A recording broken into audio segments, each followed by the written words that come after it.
Hello and welcome to the Codex Prime Podcast. We are on episode 97, and it is Tuesday, November 7th, 2017, and I am your host, Victor Omoayo, and with me as always is my co-host and social media chair, Carl Byrd. Hey, what's going on, everybody? Yes, we are on Facebook Live once again, so thank you so much for tuning in, joining us on your wonderful Tuesday evening. Tonight we're going to be talking about... Wonderful. It's cold as hell outside. Yeah, well, that's what it should be, Carl. It should be cold in November. I like warm Novembers, though. I mean, I do too, but, you know, global warming, climate change, it's not good, man. Here we go with this. But yeah, man, thank you for joining us on a wonderful Tuesday evening. We're going to be talking about Thor Ragnarok as our main discussion for tonight, getting into some spoilers. So if you haven't seen the film and if you want to, by all means do that. Yeah, we're going to spoil the hell out of this one. Yes, and yeah, you pretty much know how we do. You know, we got to get into the nuts and bolts of the film and what we thought. And then of course we got a whole bunch of headlines to get into as well, you know. All other nerd goodness and magic and wonderfulness and deliciousness as we do. You're doing that damn word, delicious, man. Hey, listen, man. Yo, your insecurity about the word delicious is fascinating. It's just use another term. Oh, please. Use another term. That actually came up on like my time hop like a couple of days ago. When we did the Netflix and chill episode, I just bugged out laughing. Oh, man. I think that still remains like my top episode. Oh yeah, those are the days. Episode 19, Codex Prime and Chill, man. So I see that you're sharing the episode right now. Of course I am. Yep. That's what I do. Yes.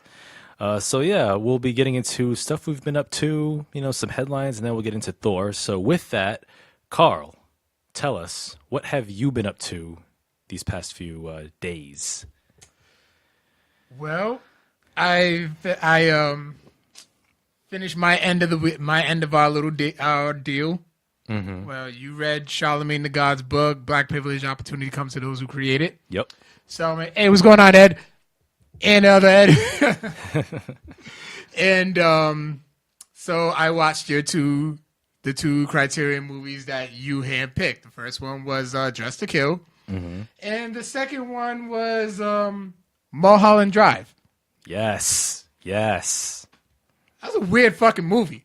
It sure is. I may need you to like help me. I may need you to help me out with this. Okay, so Mulholland Drive is a 2001 mystery neo-noir film. What does neo-noir film mean?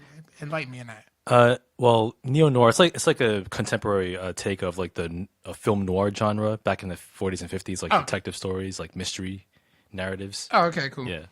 So, it was written and directed by David Lynch. Yep. So it's basically about an aspiring actress named Betty, played by Naomi Watts, and who moves out to L.A. to become an actress. And she befriends an amnesia woman named Laura Herring, who was in a car accident at the beginning of the film. Yep.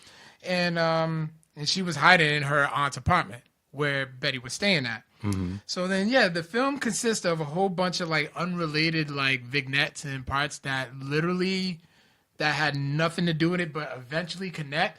But it was still just like so weird. Like I think the movie would have just done well, would have been okay. Just about homegirl's trying to become an actress. She meets her friend who has amnesia, trying to they spend the movie trying to figure out like who she was and like how did she get the way she was. But then it's like it took a whole left turn with this blue box and the blue key business.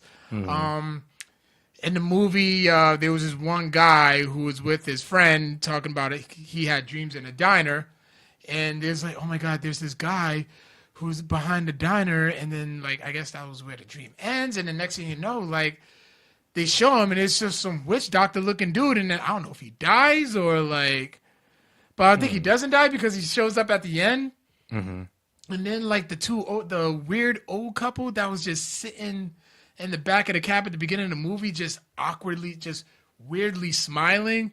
Like, it was just hard for me to really piece everything together. Yeah. So it was like, I just felt like all that really wasn't necessary. like all the extra stuff, and they just could have just spent the movie just trying to figure out how this girl got amnesia. Okay. So, did you enjoy the film? It was just weird. Like, I really just couldn't, like, I was just really trying to figure out. And then next thing you know, Betty disappears. Yep. So I'm like, where's Betty go? Now, next thing you know, I see this girl, this other girl, was it Denise? No, Diane. Yeah. It was Diane, and I'm just like, where'd she come from? And just things didn't add up. And then Billy Ray Cyrus was in the movie playing the man that Adam, the director, his wife was cheating on him with, and I just found that kind of odd. Just, I think whenever I see Billy Ray Cyrus, it's like, you're just odd. Why are you still doing stuff? Just make money off your daughter, and just that's it. Oh, yeah, he's Miley Cyrus's pops, right? Yeah. Okay. Hence the last name Cyrus. Oh, okay. Well, Cyrus is a common last name, so I don't know nobody else named Cyrus. whatever. So, I mean, would I watch it again? Probably not. Okay. I would say that this one is the least of my favorites out of the three Criterion films that you picked out for me to watch. Yeah. Because you got original Juwanna Man, which was Tootsie. No, it's not original Juwanna Man. Explain the plot. Explain the plot of Tootsie. Tootsie is about an actor played by Dustin Hoffman. Okay. Whose career is on the outs. All right. So in order for him to like regain his popularity, he poses as an actress. So he just is up in drag. Okay, and Juwanna Man is about a struggling basketball player who's played by Miguel Nunez Jr. And his basketball career was struggling, so he decided to dress in drag as Juwanna Man to resurrect his popularity and get his basketball career going again. Well, Tootsie was better, okay? I'm sure, yeah, sure it was. What up, Kyle? What up, Furman? What's up? So, like, but it's still, like, I still gave Tootsie his props. It's the original Juwanna Man. Juwanna Man definitely took the formula. True. So, I mean, I was just, yeah, it's the original Juwanna Man. I mean, whatever, man. That's exactly what it is. That's exactly what it is. And then Dress to Kill was very good, too. Yeah.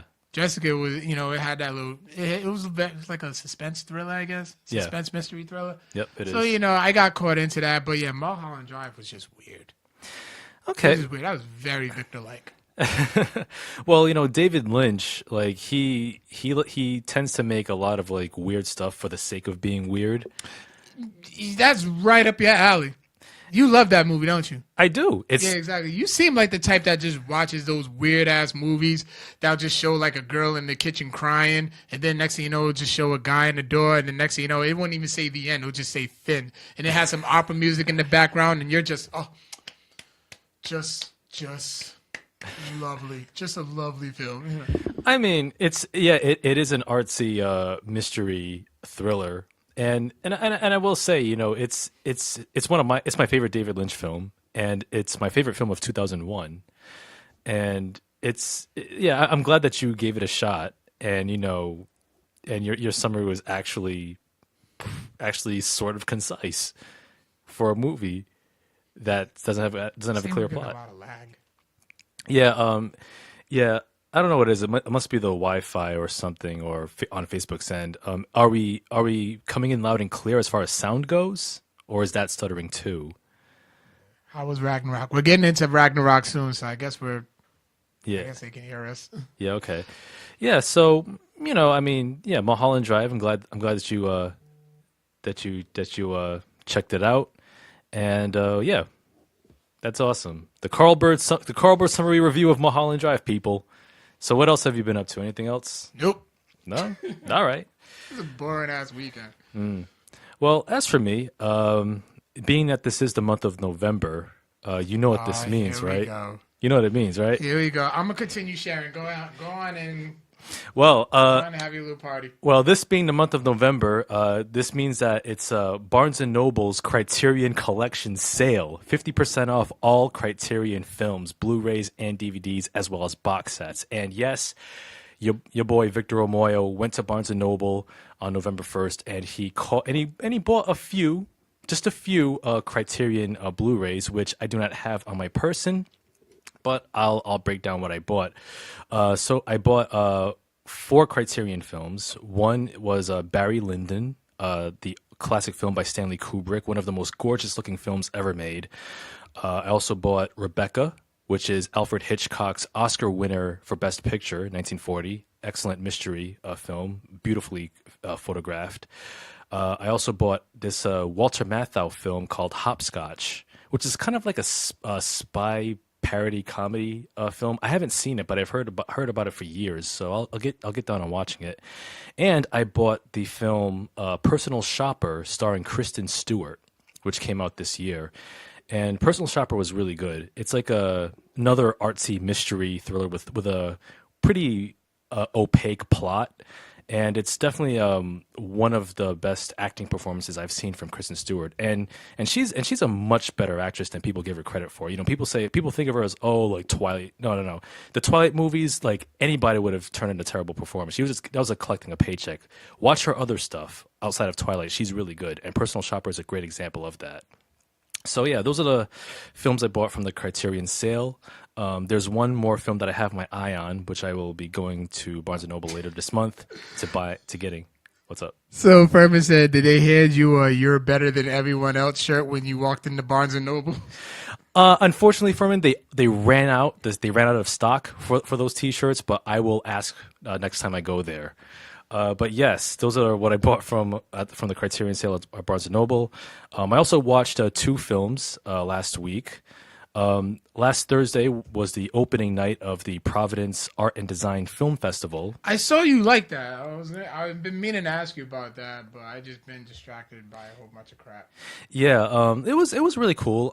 It was at the RISD Museum, Rhode Island School of Design, and the opening film that they showed was Ruben Ostlund's latest film called The Square. Which is like a Swedish film, and it was a really good film. It's like a comedy drama, and it stars this actor Claes Bang. I'm not sure if I'm pronouncing his name right. Also stars Elizabeth Moss and Dominic West, and the whole film is like a whole like send up / parody / commentary on like the pretentiousness of like the art culture world, and it's about and Clay Spang, he plays this art curator named Christian whose life kind of turns upside down, where his cell phone and his wallet is stolen, and throughout the film he's trying to still like preserve his veneer of this cultured, this well-mannered guy who always takes the high road, and he's always trying to live up to his ideals. And like throughout the film it turns out to be pretty bizarre, pretty hilarious, and almost farcical. And it's a film that's kind of hard to describe as far as like what it's trying to aim for as far as its plot goes, but it was really good. It was really entertaining.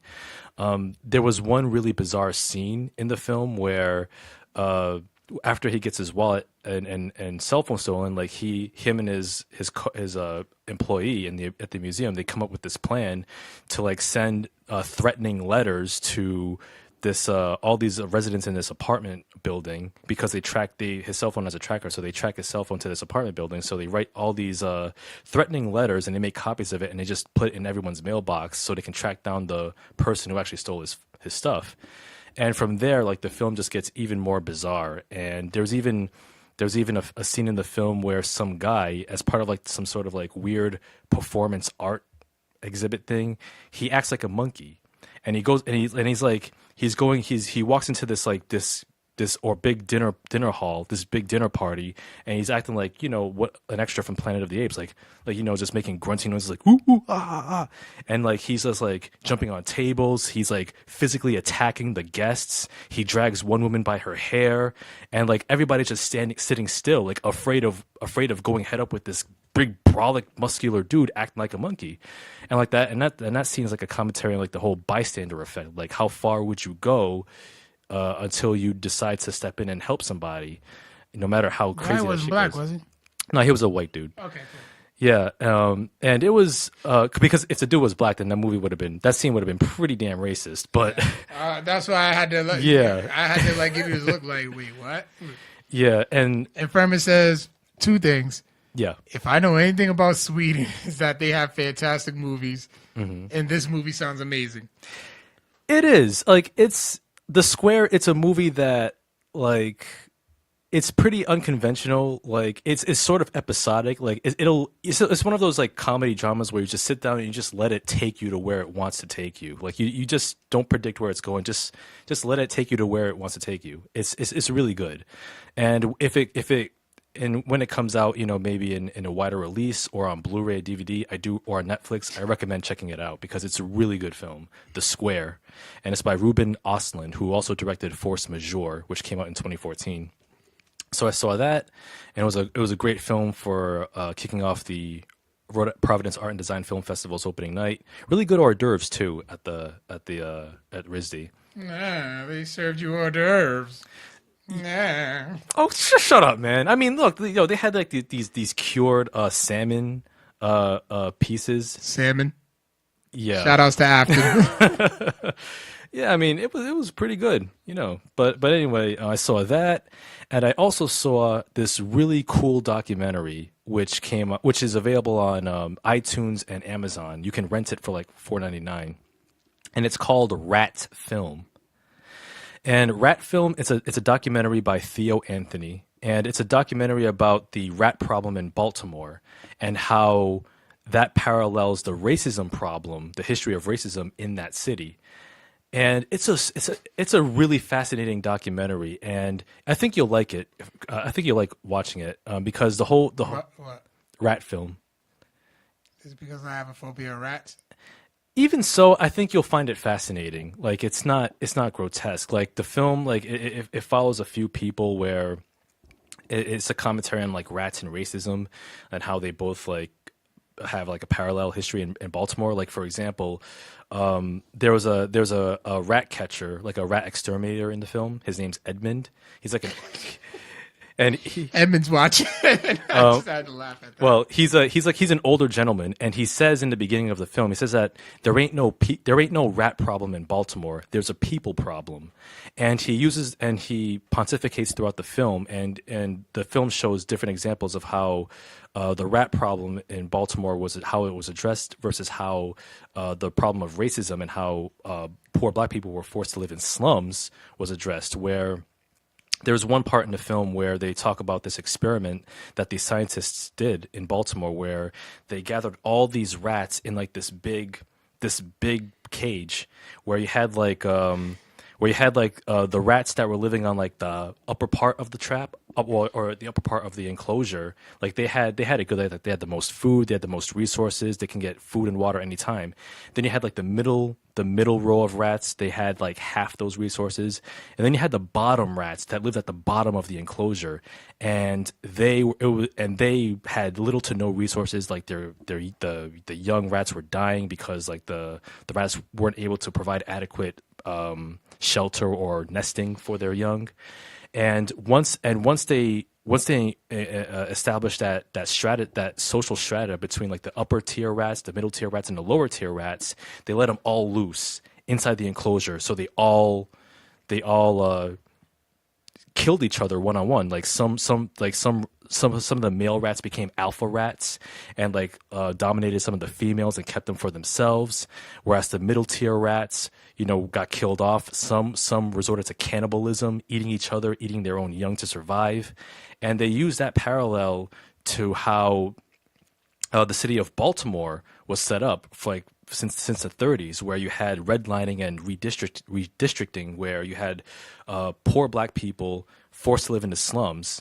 And then you had the white people that used to live in those same areas were able to get housing loans to move out to the suburbs, and how they were able to avoid the behavioral sink. So they're in the upper tiers of society. And whereas the people who still live in the slums in Baltimore are still like, forced to survive, forced to like, unfortunately kill each other and, get one over each other in order to survive and to make ends meet however they can.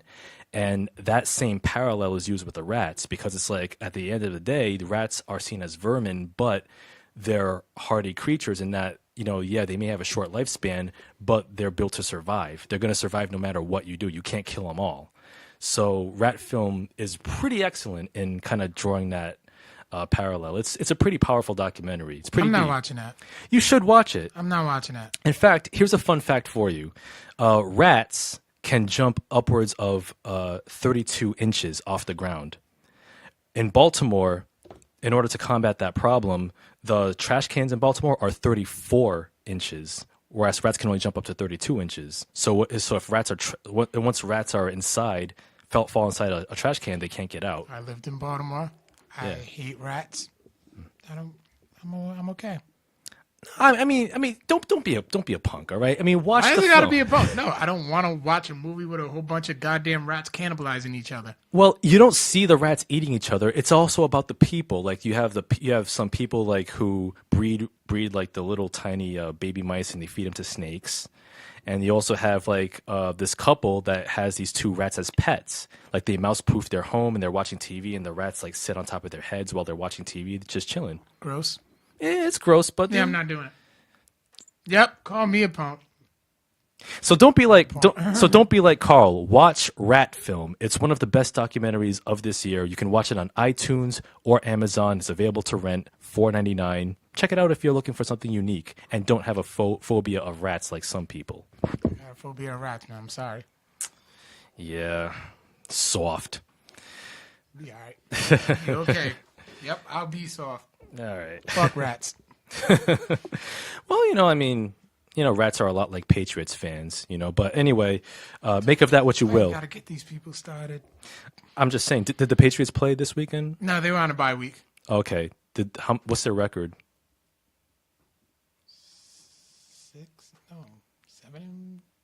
6-2. 6-2. Yeah, I believe. Damn, that's too many wins. And what about the Dallas Cowpokes? My Dallas Cowboys won. Okay, what's their record? 5-3. Okay, that's good. You guys are on the come up. You guys are on the come up. That's cool. Now the Dallas We beat the Kansas City Chiefs, the team who blew out the Patriots in Week 1. Nice. That's awesome. And refresh my memory. As far as the Cowboys go, the name of your team's arena, that's the Dallas Sportatorium. No, AT&T Stadium. Really? Like What? What? Damn, you're so bougie when it comes to sports. Is it not the Dallas Sportatorium? No, it is not.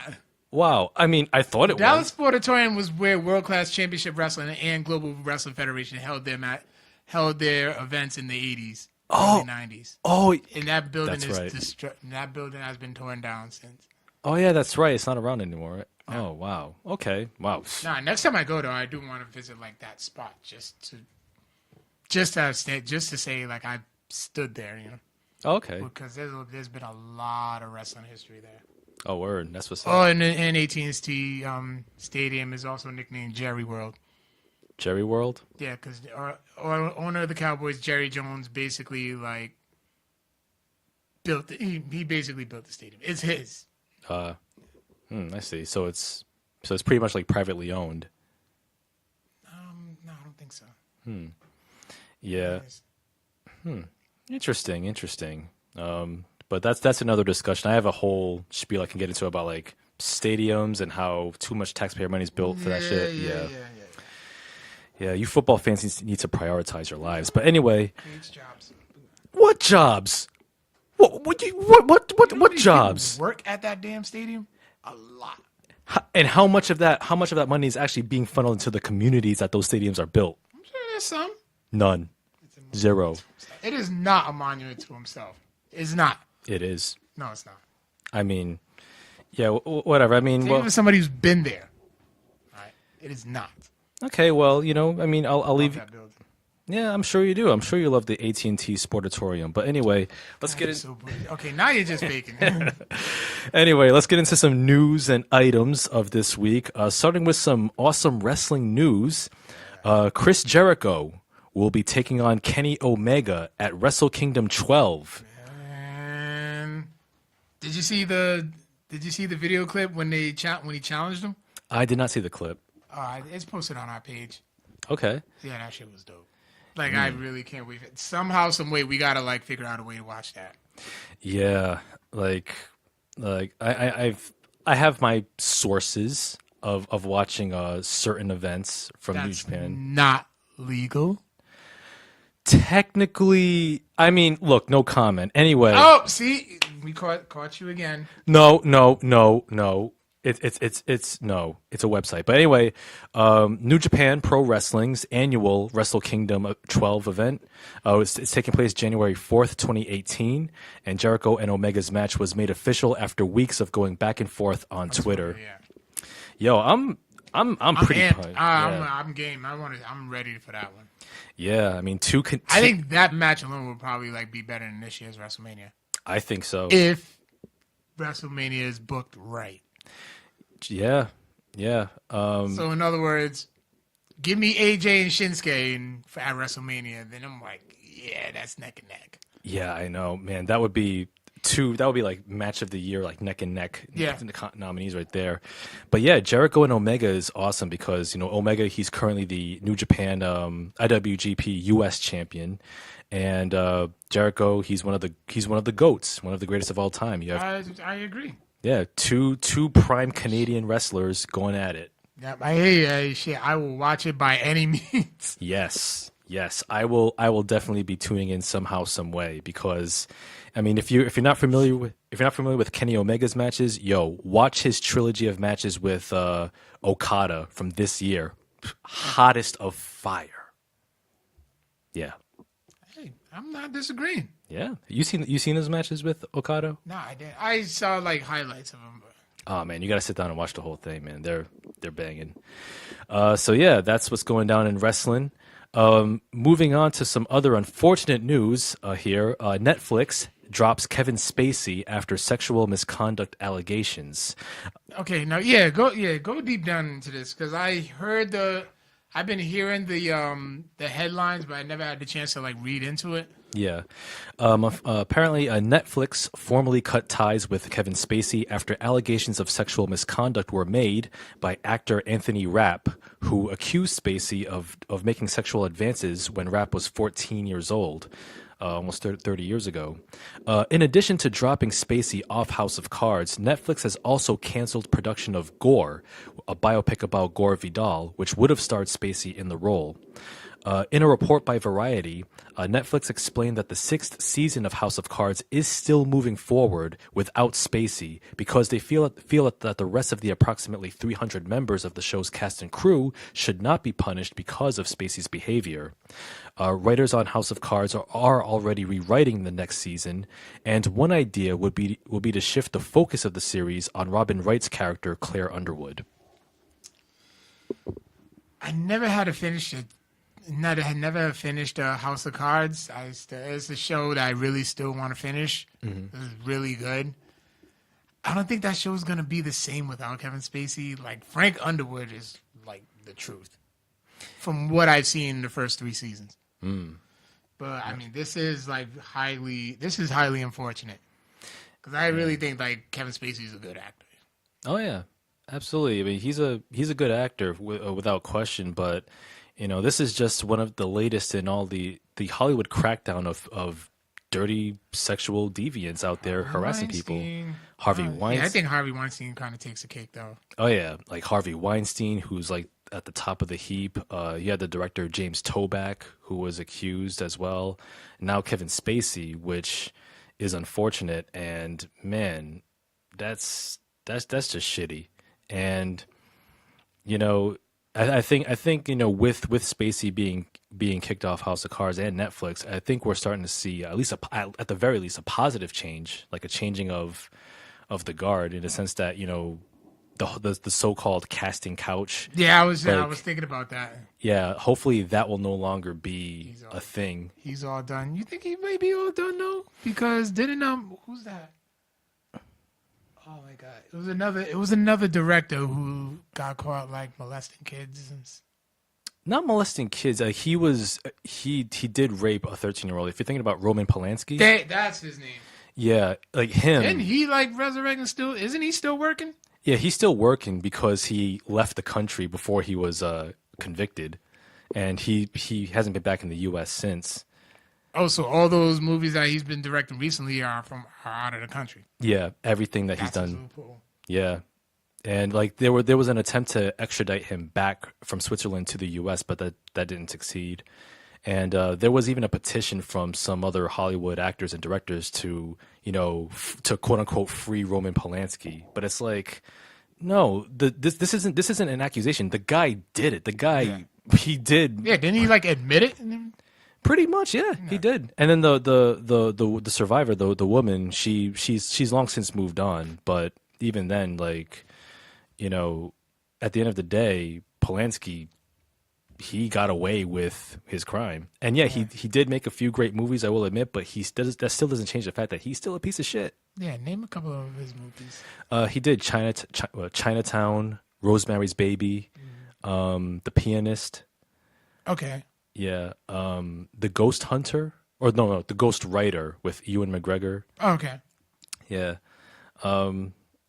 Yeah, man, it's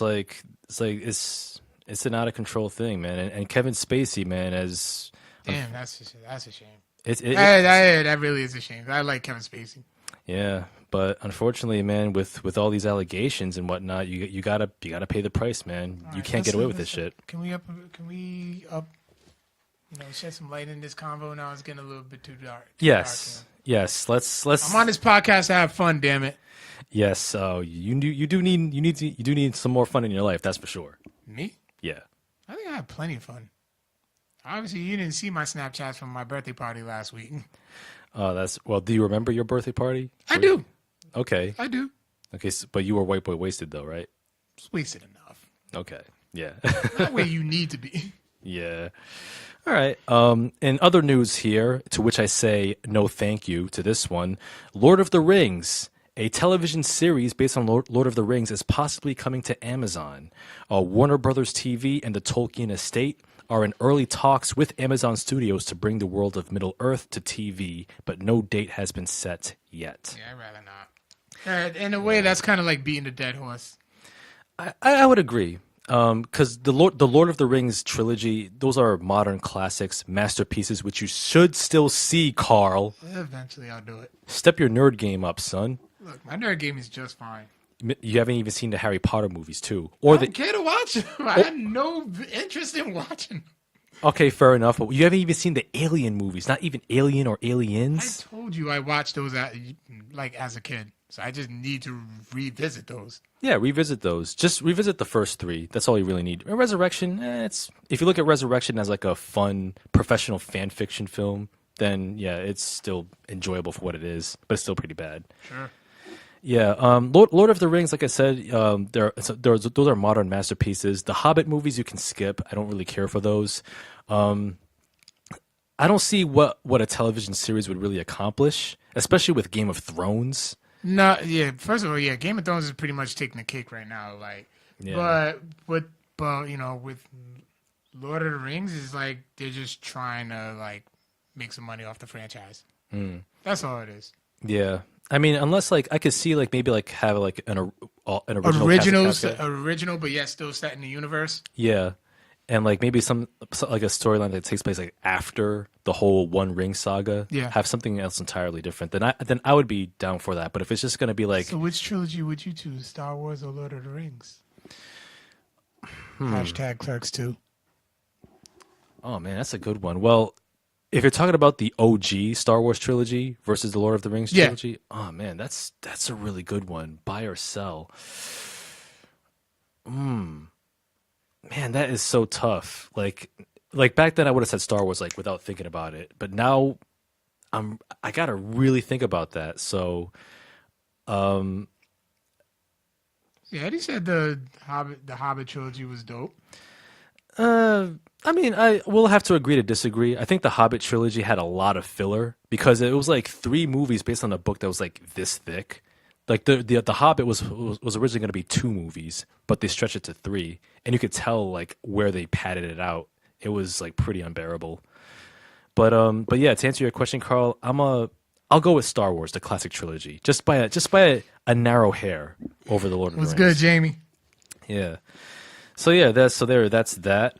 And speaking of Star Wars, Disney has set steep conditions for theaters to show Star Wars The Last Jedi. Disney increased its box office take from the Hollywood standard of 55% to 65% and is demanding theaters to exclusively screen the film in their largest auditoriums for at least 4 weeks. So violating these terms or even canceling a single screening without permission from Disney may see a theater charged an additional 5% of the box office take as the penalty. So in addition, I'll get to that last part in a second, but this is Disney clearly strong arming theaters where like normally like studios take 55% of like box office profits and sales. But with The Last Jedi, Disney decided to say, well, we want an extra 10% of box office sales. So instead of 55, it's 65%. And if you don't show this movie in your largest auditoriums, then we're going to tack on another 5% and another 5% for every day that you don't screen it in the largest auditoriums. Should have did that with episode 7. They would have caked up. Well, they already did because episode 7 made... Yeah, billion. It made $1 billion. Yeah, it made... I mean... I don't think... Hey, Michaela. I don't think, like, episode 8 will make as much as episode 7. I think it would stand to make... I would say it would make as much. I don't think so. You don't? Really? No, I don't think so. I think it will make a lot. Don't get me wrong. Mm-hmm. But it won't make as much. Because remember, how long did we wait for episode 7? Oh, man. We waited for, like, a good, like 15 years. Exactly. We just got episode 7 2 years ago. Yeah. So, I mean, now it's episode 8. I'm like, okay, yeah. There's... I don't think it's definitely going to make a lot, but not as much as episode 7. Just because there was more, to me, it just seems like there's more hype there was more hype for episode 7 than there is 8. Oh, yeah, absolutely. And I think with, and also too with Disney, I think they're just being way too greedy. You know, because how much more money can they possibly make? There's never too much. There's no such thing as too much money. Yeah, but they're so I think that Disney's I think they're pretty much dicks for trying to demand more of a cut from box office ticket sales for The Last Jedi. Like they need the money, and also there may be something to what you're saying about The Last Jedi might not be making as much money because. In addition, Lucasfilm is currently discussing ideas for the next 10 years of Star Wars films, which may feature the sequel trilogy characters like Rey, Finn, and Poe beyond Episode 9. So we might see more movies with that set of characters beyond the sequel trilogy. I knew that was going to happen. And they're becoming popular characters. People are going to want to see more. Yeah, especially like the newer generation Star Wars fans. Mm-hmm. Like you're one of the older generation. Yeah. Like you want to see Skywalker, the Skywalker story just like end. Yes. You're ready for that. Mm-hmm. Now there's a newer generation of Star Wars fans, but yet they went back, saw the originals, saw the prequels. Mm-hmm. Now they're getting this new one, but these are their. Like Rey is their Luke Skywalker, Finn is their Han Solo. Yeah. So of course they're gonna want to see more of their characters. They have grown relationships with these characters. They're gonna want to see more. Yeah, I can. There's definitely something to that, and unfortunately, I think I think Star Wars is oversaturated enough as it is. Like not just with the movies, but also with the merchandise that's constantly produced. And I think that this is just a law of diminishing returns. Like if you're going to make more movies with the sequel trilogy characters, it's got to go to a point like it's going to end up like the old Star Trek movies where you still use the old cast like from the Next Generation and even the original series, and then each movie got a little worse as it went on. And it's like I haven't seen the Star Trek movies, like the Chris Pine ones. Like the Chris Pine ones they're fun. They're fun action movies. But like if you look at the original Star Trek movies, like it kind of got worse as it went on. What did I say? Disney just told theaters to get on your knees. Any Star Wars movie is going to make bank. What eight has more Luke and is the last time you see Princess Leia is going to make a shit ton of money. It is. I just really don't think that it's going to make as much as 7. Yeah, but that is a point because Leia's going to be a 9 too as well, right? She was, but she's not going to. I don't think. Yeah, I remember us talking about it in one of the headlines, but I just forgot. Yeah. It was a while ago. Yeah. So, I mean, Disney, I would say slow y'all's roll because, because this is going to get into the next headline because I have some words about this.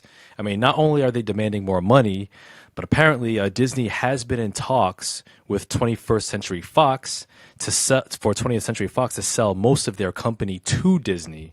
So, nothing's been official yet, but apparently this has been reported on CNBC, where Disney is trying to acquire 21st Century Fox's movie studio, their TV production, their entertainment networks, and their international assets, which does include, of course, the X-Men film franchise.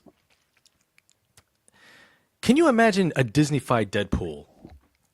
That's what I'm afraid of. I want them to leave Deadpool alone. Leave Deadpool alone, but take the X-Men back. But keep it in a separate universe. I like the idea of separate universes, but even in like a lot of the comics, we've seen Spider-Man versus Wolverine. I actually have that trade paperback from like the 80s. Oh wow.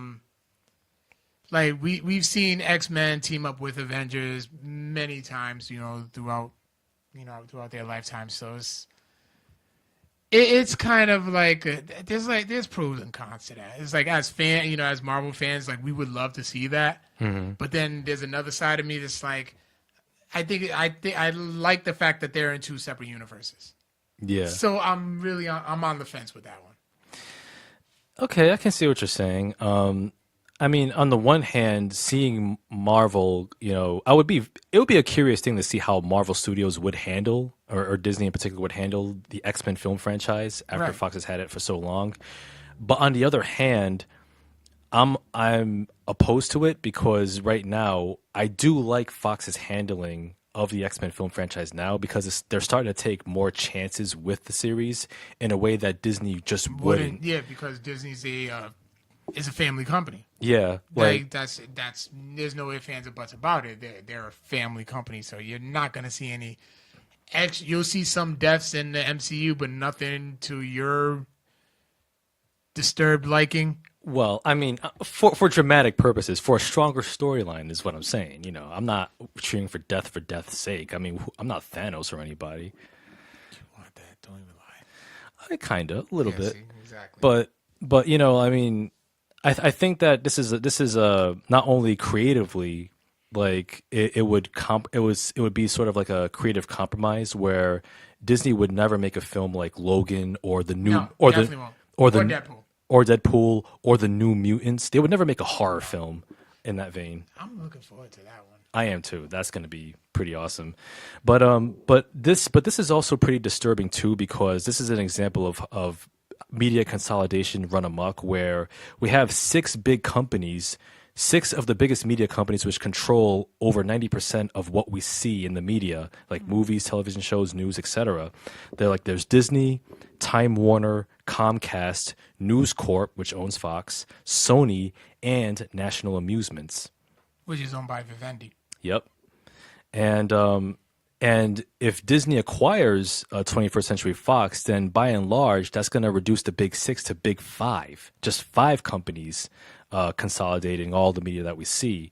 And that's going to really compromise like not only independently produced content, but also unique content that's being produced as well. So you're going to get the same fast food ass movie that Marvel Studios churns out and all this. You're going to get more Fast and Furious movies, or in that same vein, you're gonna get popcorn munching, mouth breathing, vulva rubbing, masturbating.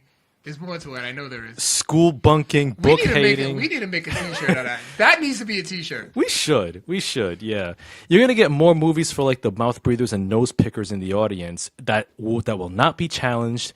That it's going to be the same level of content, same quality content that you're going to sit there just like eating your popcorn and shit. But this motherfucker over here wants to. okay, marvelous film, just bravo. Oh, the pinks and greens on the screen. Oh, the cinematography.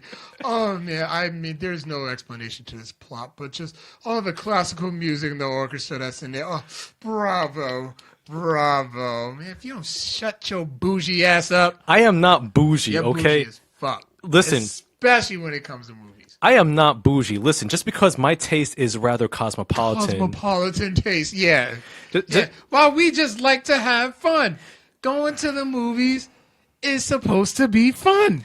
It can be fun, but it doesn't mean like your Every movie doesn't have to be like that. your idea of fun is turning your brain off and just letting the images wash over you as you're eating all that salt-filled GMO God, now he's gonna get into his health food kick. that salt-laced GMO-laced trans fat laced Some popcorn. damn trans fats and salts.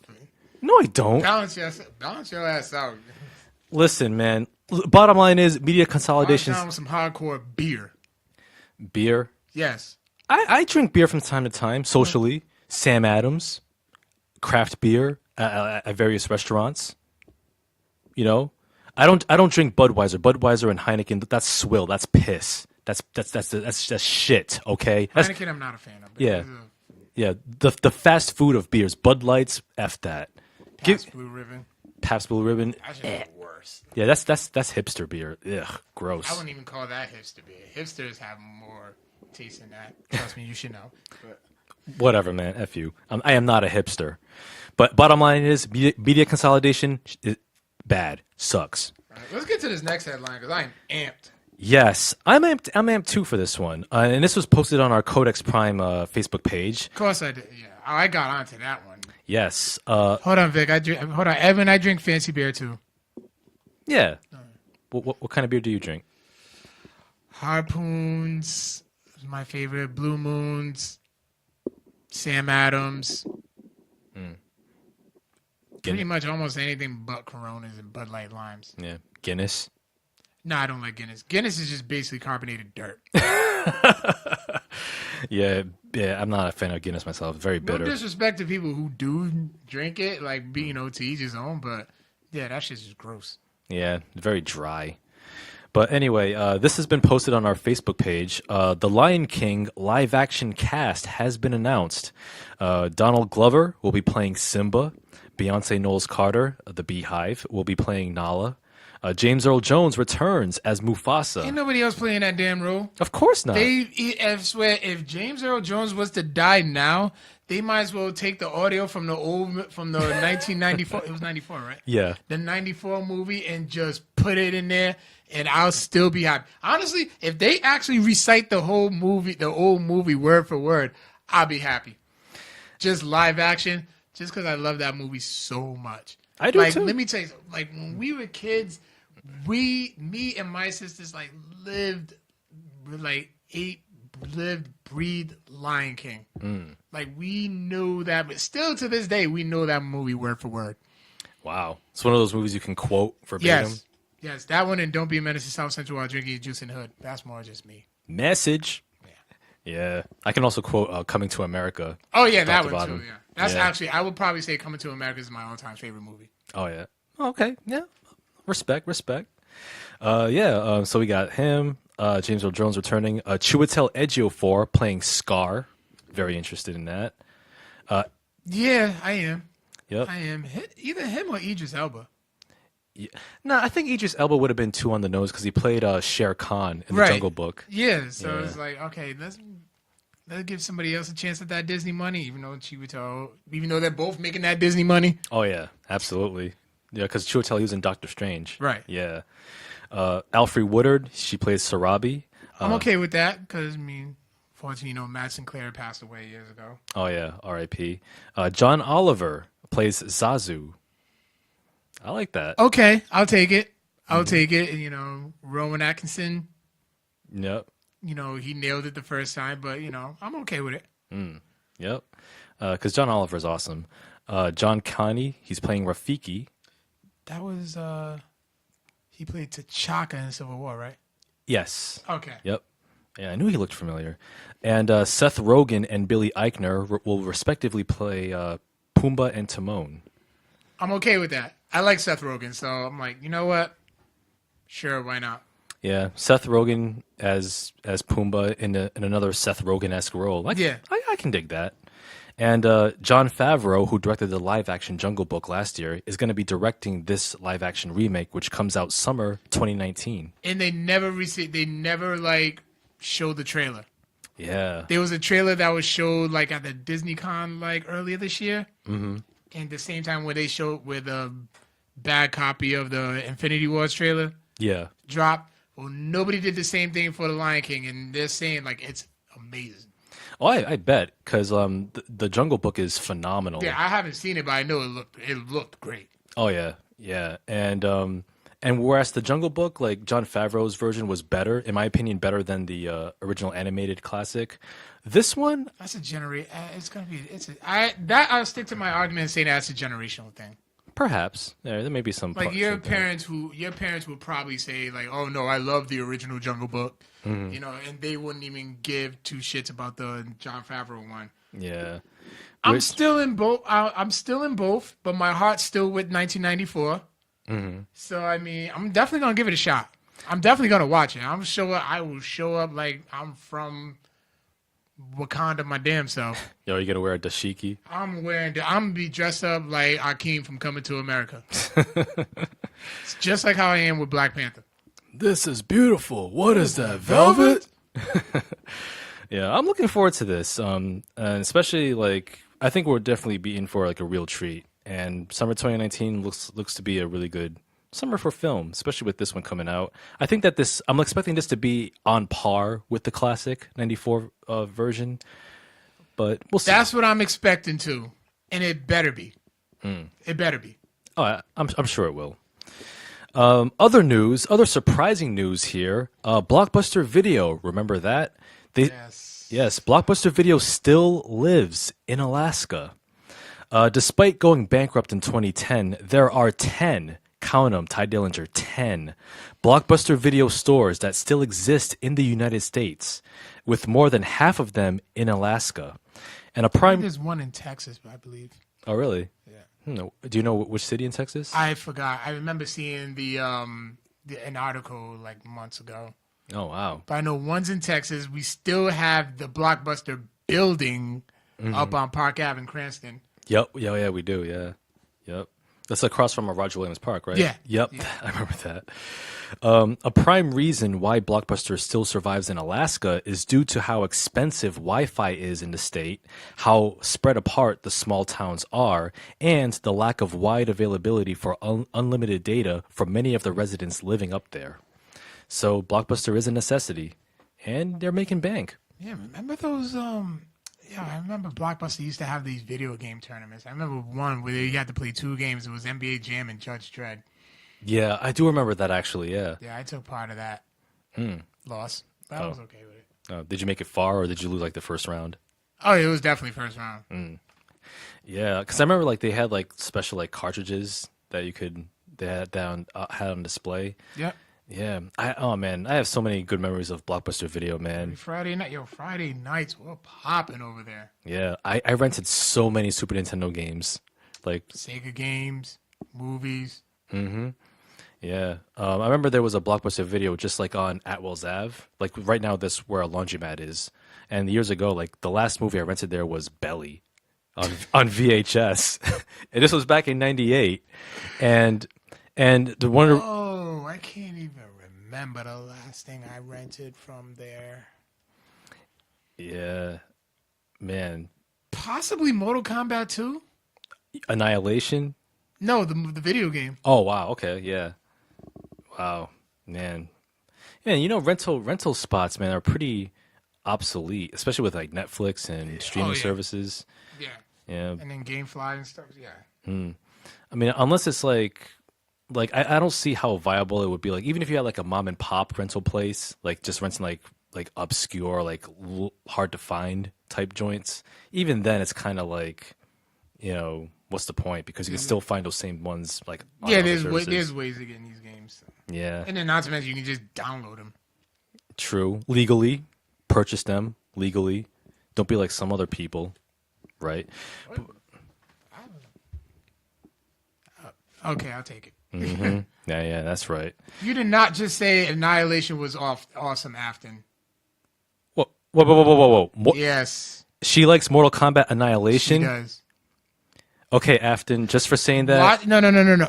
Watch it now, and then you would change your mind. That's all I'm gonna say. Yeah. It was fun when we were 11. Mm-hmm. But yeah, watch it now. We're just like, oh damn. Yeah. This is awful. I still say Mortal Kombat was the best like video game movie. I'll agree. That and the first Silent Hill. I haven't seen the first Silent Hill. The first Silent Hill is actually legit good. It's actually on Netflix. Is it? Yeah. Okay. Yeah. So, Afton, your movie taste is null and void for liking Annihilation. So any discussion you have henceforth when it comes to movies is revoked. I'm sorry. Get your life. Bye. Well, look who's finna get cussed out. Yeah. But anyway, She loves when your eyebrows dance. No, that's weird. it might be your monitor or your smartphone.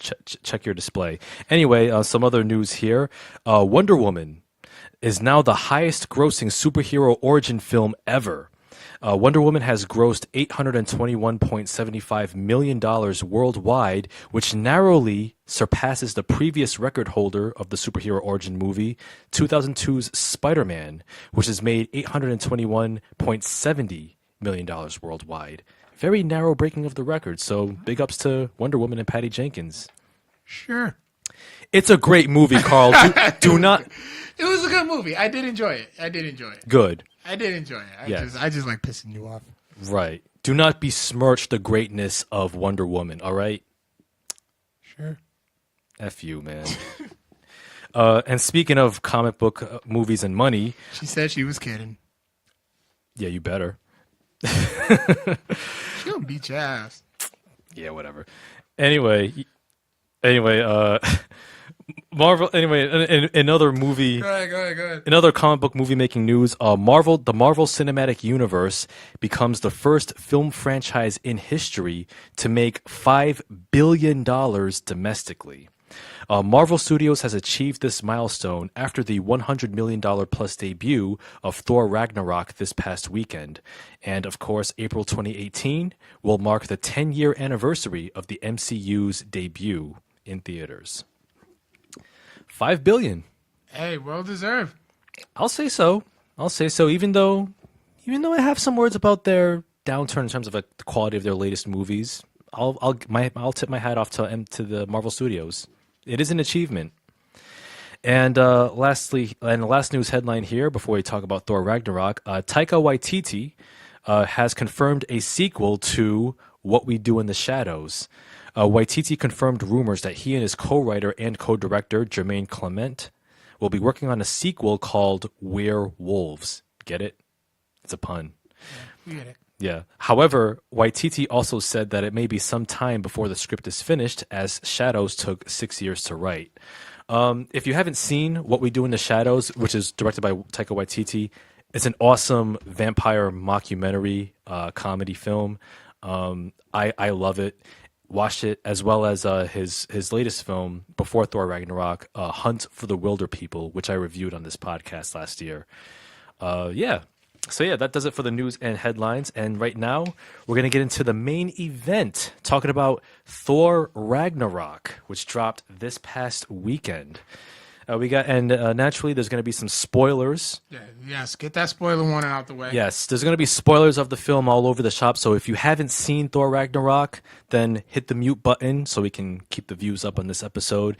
And go watch it if you want. Or if you don't care about spoilers, hey, stick around. We love to have your viewership and I know listenership. people who do that, and I'm just like, I hate spoilers. Yeah. I really do. I do too. Like I try to avoid spoilers as much as I can. But yes, now that you've been warned about spoilers, so let's get into Thor Ragnarok. Thor Ragnarok is, I believe, the 17th film in the Marvel Cinematic Universe, and it's the third film in the Thor trilogy. And it takes place 2 years after the events of Age of Ultron, where Thor has to contend with the reemergence of his older sister, Hela, played by Cate Blanchett, who vamps it up from scene to scene. She's good. I was like, wow, Kate.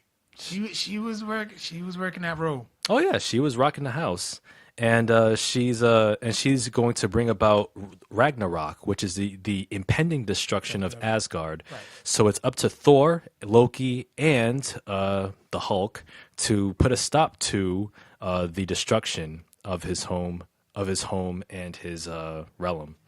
So, with that said, Carl, what did you think of Thor Ragnarok? I enjoyed it. I had a very good time watching it. Slight Guardians feel, especially with this, with the Led Zeppelin, but that was pretty much the only pop song that was really used. I think there was probably some other. Was it the Immigrant Song? Yeah, Yeah. Immigrant Song. That's the name of it. Yep. I'm gonna go more in depth with my Easter eggs that was discovered that I just came across, but different approach in the Thor movies, more comedic, Yep. and so unlike the original one and Dark World, which were a tad bit more serious. Yeah.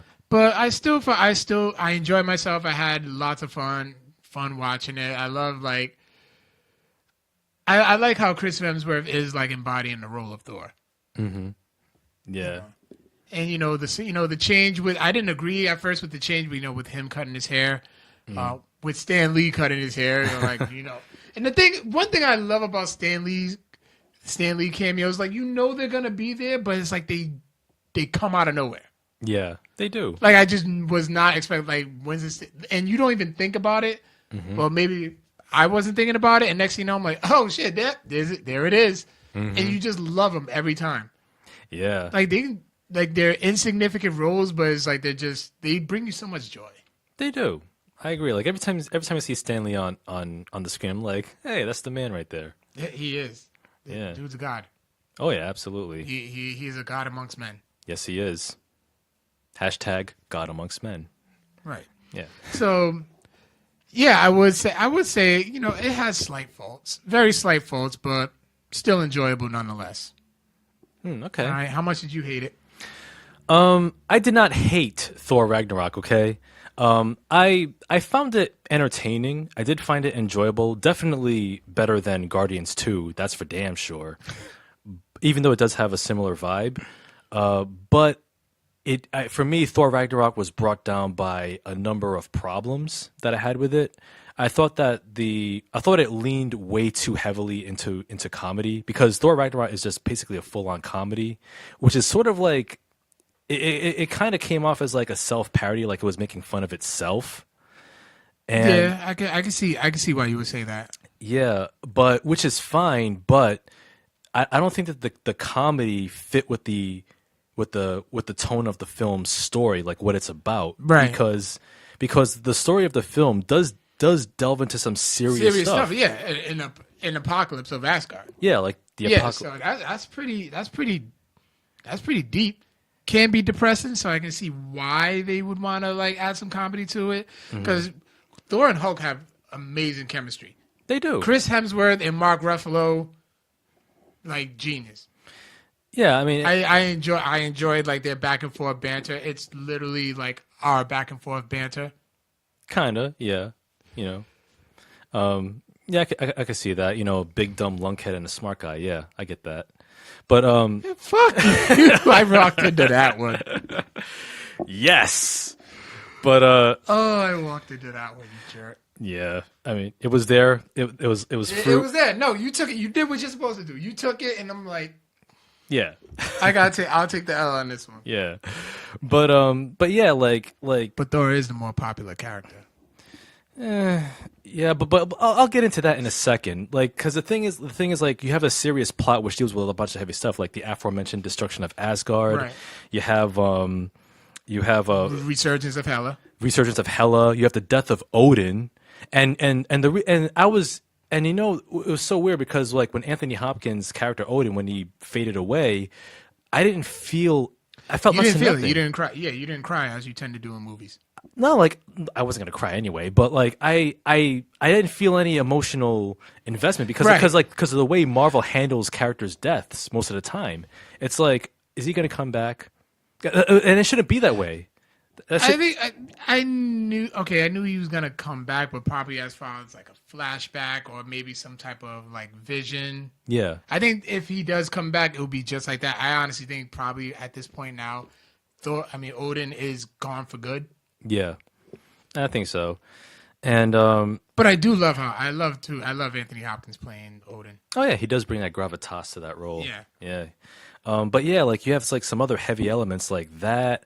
You have Bruce Banner's identity crisis, being the Hulk for 2 years straight, Yeah. and not remembering any of it when he becomes Bruce Banner again, and like some of the, like the mental and psychological torture he must have gone through. Like the film uses that as like just more comedy fodder. You also have a Valkyrie who's awesomely played by Tessa Thompson, who's dealing with some wicked PTSD, like drowning her sorrows in alcohol because she's the last surviving Valkyrie because of Hela. She can handle her. That girl can drink. That character can drink. Oh yeah, she can drink anybody. Me under the table. Oh yeah, absolutely. She drinks like 80-gallon jugs like it's nothing.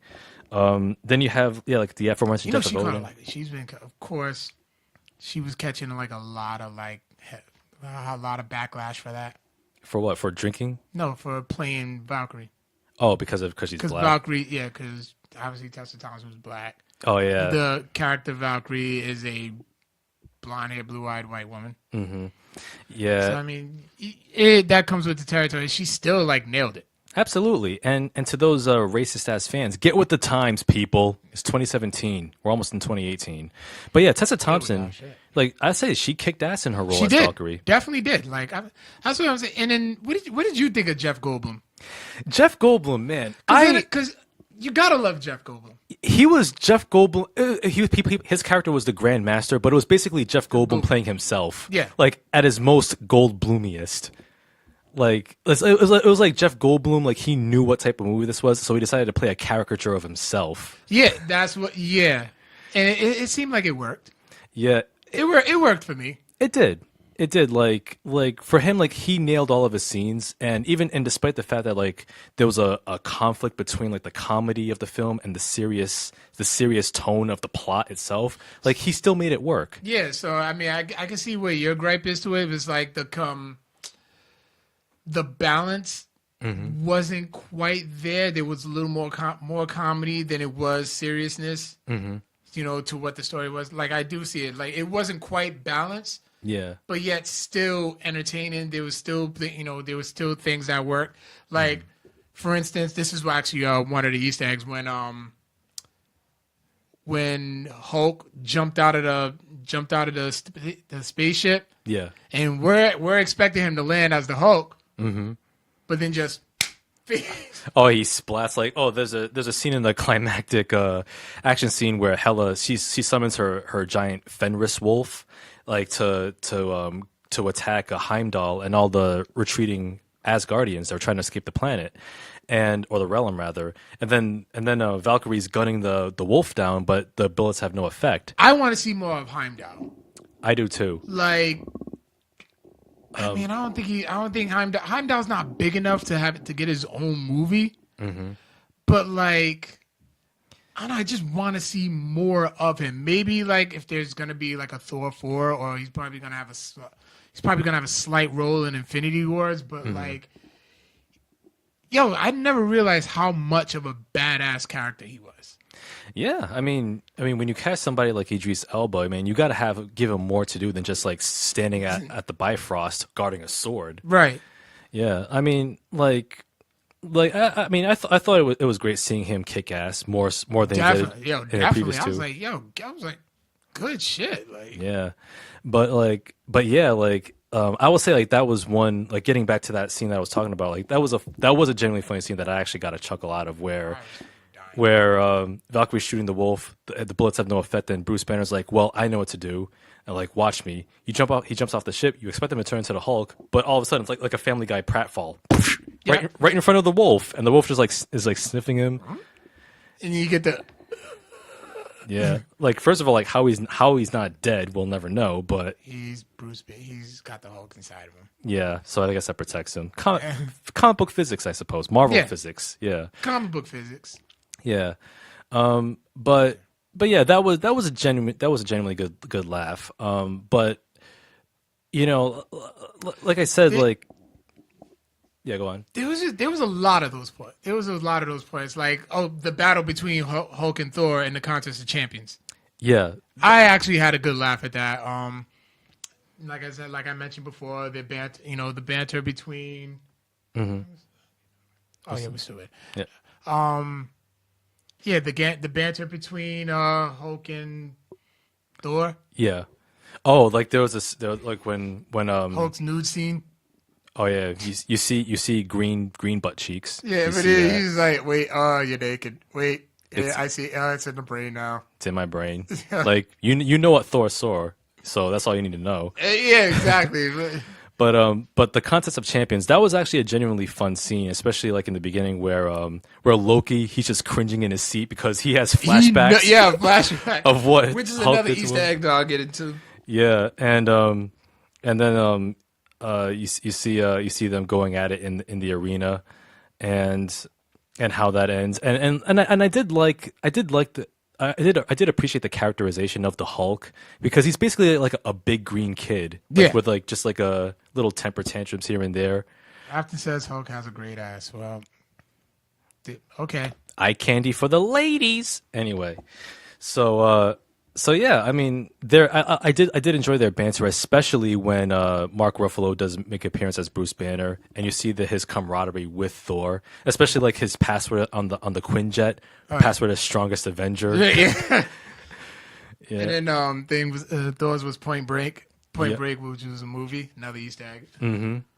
Oh yeah, that's right. Because I think Tony Stark gave him that password yeah, because he in the looked first like Avengers movie. yeah, because he looked like Patrick Swayze a little bit. Yeah. Have you seen Point Break, the original? No, I don't think I remember either. Oh, you gotta. If you haven't seen it, that's a kick-ass action movie. 90s cheese. It's so fun. Oh god. With Keanu Reeves and Patrick Swayze. Surfer robbers. With guns. Was it good? Was it as good as Surf Ninjas? Better. Okay. Better than Surf Ninjas. But yeah, so I really thought that their camaraderie worked. Although, like I said, again, it does downplay the seriousness of Bruce Banner's like plight. It should have like given it a little more gravitas because it doesn't really explain how he got to how he got to Sakaar, and like how he transitioned into being a gladiator and how he was forced into that role. It kind of glossed over that. And You talking about Hulk, right? yeah, Yeah. No, I think they dabbled onto it, just not very much, because like it was from the Age of Ultron where Hulk was on the Quinjet yeah, and the Quinjet just went. yeah, it just flew off. I guess it just flew off by itself. But Yeah, even, and then like he just happened to end up on Sakaar, and then that's when he was found. That's when he was found. That I guess they managed to like capture the Hulk somehow, some way into the Contest of Champions, and he's their champion. yeah, I mean, it's That's what I got out of it. That's what I put together. Like maybe Yeah. there is more to it that will probably be explained later on. yeah, and it's too bad that we won't get that full Planet Hulk movie from Marvel because Universal still has the still rights. owns the rights. Well, I think they can still do it because the only thing is that the Hulk just can't be in a solo movie. Yeah, that's So there can be a Planet Hulk, but there's probably some type of loophole with it. They'll have to have like some other side characters with it. like maybe with him with the Guardians or something. Yeah. Yeah. But it does on a positive note, it does make me want to read the Planet Hulk graphic novel because I actually haven't sat down and read it. Yeah. Another graphic, a little off subject. Did you ever finish reading Son of Shaolin yet? I haven't even started yet. God, you need to be smacked. I mean, I've had other books and other movies to catch up with, That man. little trade paperback will only take 15 minutes. I'm sure it will. I'm sure it will. But I got a huge queue of books I'm catching up on, man. Man, take 15 minutes out. I will. I'll get to it. I'll get to it. I'm interested in hearing your thoughts on that. I will. Okay. I'll review it next week. All right, back to Thor now. Yeah. So yeah. I will say one positive that I did enjoy, even though she's just another basic Marvel villain of the week. hear like hello goodbye, Kate Blanchett makes the most out of her role. Like She does. as Hela, She does. she vamps it up to 11. Like she knows exactly what type of material this is, and she's like, you know what? If you're not taking this seriously, I'm not either. And she just goes for broke, just straight up camps it up, chews the scenery, like just like a big piece of chicken. Like how she like sashays up and down the roads, and how she like wrecks shit. Yeah, Like summoning like blades like and it was spears. nothing. Yeah, like She read. She learned capoeira for that role. really. Yeah, Wow, that's going above and beyond that role. I'm okay with that. Hey. As a former capoeirist, I'm okay with that. I'm all Wow. for it. That's what's up. Hey, big ups to Kate Blanchett. I mean, because like she's one of my favorite actresses, and like Give me like 3 movies that she's been in. I'm pretty sure I've seen. she was in let's see, Blue Jasmine, Curious Case of Benjamin Button. She was in Elizabeth, where she played Queen Elizabeth. Okay. The Aviator. All right. Yeah, she's been in a whole lot. Yeah. Yeah. But yeah, and of course Lord of the Rings, which you still haven't seen. Right. But yeah, like she just camps it up, and she's just like Jeff Goldblum in that sense, where she just goes for broke with the comedy, and like she's entertaining every time she's on screen. Yeah, I love Doctor. Not to cut you off, I love Doctor Strange's appearance. I was highly entertained by that one as well. I didn't think it was necessary. Well, it's just a piece. Well, remember that the mid credits, was it the mid credit or post credit? It was a mid-credit scene. Mid credit scene in Doctor Strange where Thor was talking to Doctor Strange. Yep. So I felt it kind of pieced that part together.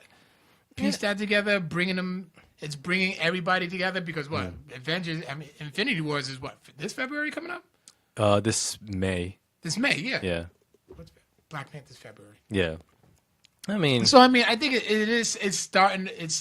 It's time to start bringing more of these newer characters. Like we already got everybody from Civil War in. So it's time to just like bring more of these newer characters that just came out since Civil War. yeah. It's time to bring them in Yeah. because Infinity War is basically going to be a culmination of everybody. Yeah, it's like that convergence. We're beginning to see that. Yeah, so that's why I felt it was necessary. All right. I mean, for me, like it was. I thought it could have done without the Doctor Strange introduction. Yes, yeah, I can see why you would say that, but like I said, I still do stick to my point where like it's time to start putting the pieces together for the big, Yeah. for the big film Yeah. Okay. finish of this phase, I guess. Yeah. And also like getting back to Kate Blanchett as Hela, like she was just a devastating villain. Like she wrecked shit so much that like she was basically a one-woman army. She didn't really need. She destroyed an army herself. By herself. So she didn't really need like an army of the dead. Like she didn't really need that. She didn't need it, but I mean, I guess it was necessary to have one. I guess just to further flaunt her power, because that's why Odin locked her away, because her ambition grew too much. Yeah. And like also I think like with the comedy aspect of the film, it did undercut the Warriors 3, because they all got killed off unceremoniously. In fact, I even forgot that they were in the previous Thor movies. And in fact, like one of them didn't even make an appearance at all, Lady Sif. Right. Yeah, she was missing from Ragnarok.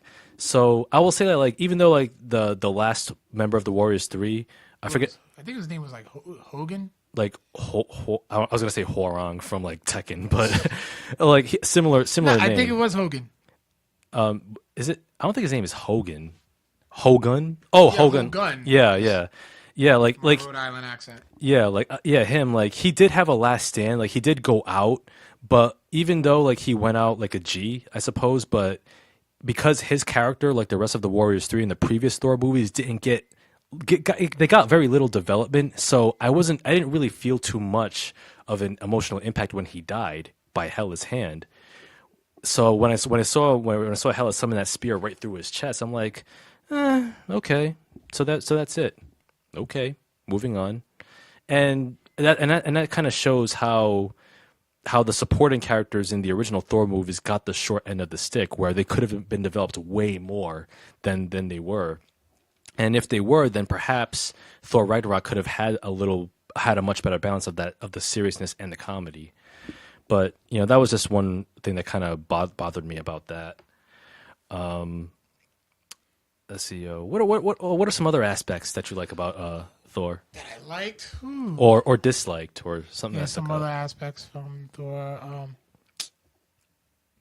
my God, what was his name? Hold on, I gotta look through my notes real quick. All right. He was Like, what was he? the rock guy. Why am I forgetting his name? Oh, the rock character. Begin with an H. Yeah, there's a rock character in the film. Yeah, oh my God, it's driving me. I'm pissed Who- right now because I can't remember. Yeah, he looks like a blue He's a gladiatorial. the Blue thing, like a blue gladiatorial version of the Thing, and he's actually played by the director Taika Yeah, Waititi. Yeah, Taika Waititi, who actually voices and provides the motion capture for him. Korg. Korg, yeah. I will say that like his character, I like his cool, calm, and collected demeanor. I did. He's like, oh, well, there goes. Oh, there's Doug. I did Like all the names to like choose, like Doug. Yeah, I thought his, because I mean, you could tell like Taika Waititi, like he did lend his offbeat comedic sensibilities Right. to that character, but I thought it was a little too much, especially when Asgard was destroyed. When Asgard was destroyed by the demon Surtur from the beginning of the film, where he actually caused Ragnarok and destroyed Asgard, and then like when you see the destruction of Asgard, you have this Korb character make a silly ass joke which undercuts the seriousness of what we just saw. Yeah. And I'm like, fuck you, movie. It's like that's one of the biggest problems I had with that. Like when you had that moment, which the whole film was working towards, the destruction of Asgard, you undercut it with a stupid ass joke, and it's like Marvel's so afraid of letting the kids leave with a downer that they're like, oh, we got to put smiles on your faces again. Yeah, they have to do it. They don't. They're a No, family they don't. company. They have to. They don't have to do that. They don't have to put smiles on kids' faces at the expense of the drama, at the expense of the storytelling. It's too much. That didn't bother me. That didn't bother me. And more or less, I love comedy. I just love humor. Like even in serious moments, maybe me in serious moments, like I'll be having a serious discussion with people, and I'll just like throw a little joke in there just to kind of liven it up just a tad bit. But that's, It didn't seem like it's like you're kind of making it seem like it's overkill. It wasn't really overkill. I didn't really find it as overkill. I did find it overkill. I mean, because mind you, like in my view, like half the jokes in the movie fell flat. To me, half the jokes fell flat. Like especially some of the lines from Jeff Goldblum's character, the Grandmaster. Like it was kind of like, yeah, okay, buddy. It's like, yeah, I get it. You're Goldbluming it up. Yeah, that's cool and all, but let's move on. I wish I read like some of the comics because I would have gotten more information on the Grandmaster. Maybe we'll probably hear from like Jim or Reagan and see if, like is the Grandmaster's character was he like that in the comics as well? Probably, I'm not sure. I will say like a positive of the film is that I did like the look, like the production design of the film, like the look. Yeah, that's in the Easter eggs as Yep. well. Yep, like the look of the junk planet, and also because it kind of has that like cheesy 80s science fiction vibe, and you kind of hear that in its soundtrack. To which I'll say, the musical score, the musical score of this film has the exact same problem as all the previous MCU films, where the music is super forgettable. But I don't think, because you know what it is. I don't think they need to make the I guess the music. They don't really want it to stand out like that. I don't know why though. Maybe they just need they need it to be there because a dead silent movie with no music was like probably like make people put bullets in their brains. Yeah, Right. it would be too weird. Kind of like No Country for Old Men. Was that movie like that? Yeah, it had no music at all. Yeah, I couldn't watch it. I couldn't watch it. Like it's like literally to wait, what is it? Marvel is too comedy and DC is too serious. Marvel is too comedy and DC is too serious, and Fox just sucks. No one is ever gonna be happy. Yeah, there's no satisfying victim No, I mean that's unless there's cancer involved. Oh, shut up. I mean, there's I haven't brought that meme up in a while. Nah, I mean I would say with respect, Eddie, that's a little oversimplifying. Because DC, I mean, yeah, DC is pretty dour, especially with their last few movies, except Wonder Woman. It's because like their storytelling in their last few movies has been terrible. Fox, I mean, Fox at least they have a good balance of comedy, like with Deadpool, which the comedy is appropriate, and seriousness, like with Logan. So I mean, but Marvel has these characters where I know that they're trying to go for the widest audience possible, but they're so obsessed with pleasing everybody in the audience that they undercut the seriousness and they undercut their own drama and they undercut their own storytelling to the point where it's all safe, it's all predictable, and it's like, yeah, it's enjoyable, but at the end, you're not compelled to watch most of their movies again. And to get back real quick with the music in Thor, I did appreciate that they tried to do something a little different by adding like a little techno, like 80s synth style to the score, but there wasn't enough of it. There wasn't enough of it at all, and it was still had the same problem, still an unmemorable score. Like you watch some of the best superhero movies, like Batman, the classic Danny Elfman theme, Superman, the classic John Williams theme, the Dark Knight trilogy, awesome score by Hans Zimmer and James Newton Howard. Those films have memorable music. I don't remember none of no songs from those movies. You don't remember the Danny Elfman score from Batman? Which Batman? The 89 Batman Returns and the animated series, which uses the theme. Okay, that. But all I remember for that movie was Prince when it came to the music. I love Prince. I'm sorry. Hey, Prince is the man, but really, black and white, red and green. God, you have no. Party Man. Come on, listen, Party man. Man was shit. Party Man, Bat Dance. And what was dope too was like Jokic's brother. He's like Prince, and they just started like destroying the museum. I was like, that's an iconic scene. Yeah, it's a fun scene. It is. I mean, Guardians 1 soundtrack was cool. It was. I would say Guardians 1 soundtrack was better than Guardians 2. Sure. I mean, if you're talking about like soundtrack of like popular music, then yeah, okay. But like the musical score, that's where it's like Marvel fails every time. But you mean something that you don't remember the theme from Batman, or what about Superman, the original Superman with Christopher Reeves? No, that's Voltron. Shots and shit. Oh damn.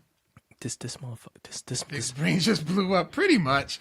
This motherfucker doesn't even remember the theme from Superman, John Williams, and this dude calls himself a nerd. Yo, I'm gonna find a new co-host. But anyway, no, you're not. You know, the co-host can do the stuff I do for this show. Taking applications, people, but but yeah, the music again, same problem. Also, like I said, with the replay value of Thor, Ragnarok, like I said, I enjoyed it. But it has the same problem with Doctor Strange. It has the same problem with Guardians 2. And even the same problem with Spider-Man Homecoming. Movies that are entertaining, but then you're not compelled to watch them more than once. I will. I mean, I'm a Marvel fan. I'm gonna. I mean, you will. I actually plan on one of the things I plan on collecting is every single Marvel film, even the bad ones. Well, Thor: The Dark World. Definitely the MCUs. Yeah. Definitely MCUs, but I will actually go and get like the bad ones. Why? That's just a waste of money. Just for the sake of having them. Like I'm still collecting I'm still trying to collect my Marvel hip hop covers. Oh, the hip hop covers. That's a cool project, but like, don't collect the bad Marvel movies. Not just from the MCU, but do you really want Punisher Warzone?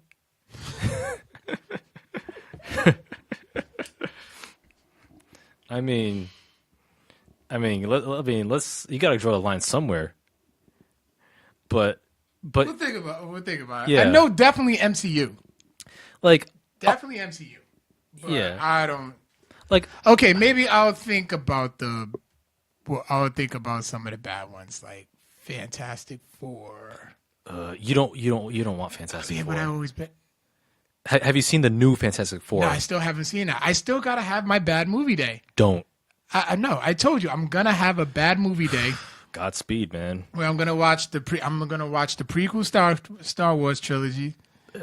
Gross. Then that Fantastic Four movie. I think that's pretty much a good chunk of my day, and I'll just end up sleeping Yeah. somewhere. Yeah. Good luck to you, man. Because That's a That's a challenge. That's a pretty good challenge. That's like equivalent to a wing challenge. hey, maybe. About as challenging as watching a shitty Patriots game, I suppose. But Stop getting these people started. Like you, listen. I'm telling you, from as a football fan who grew up liking another team who didn't hop on the bandwagon in '01, yeah. you don't want to. They're annoyingly persistent, persistently annoying. Okay. So it's like you don't want that in your ear. Well, I mean, the thing No, about you don't want it in your ear. I'm trying to save you. Just it'll be over soon. yeah, I mean, It'll be over soon. I will say this: the Patriots will not make the playoffs, just so y'all know. But It's gonna happen. but It's gonna happen. They are. yeah, I mean, Yeah. yeah, well, If you followed, you would know. But they definitely are. yeah, whatever. I mean, maybe some of them will get more concussions. I don't know how it works, but yeah, but like I said, with Thor Ragnarok, but like I said, like with that, it's a movie that I've watched it once, but I'm not compelled to revisit it. I just don't have it in me to revisit it. Yeah, but you watched Mulholland Drive 7 times, wouldn't you? Hell yeah, that's a great movie. But if we're talking about just MCU movies, like I can still watch the first Iron Man. Okay. I watched it more than once. The first Avengers. Yeah, definitely. Even Age of Ultron.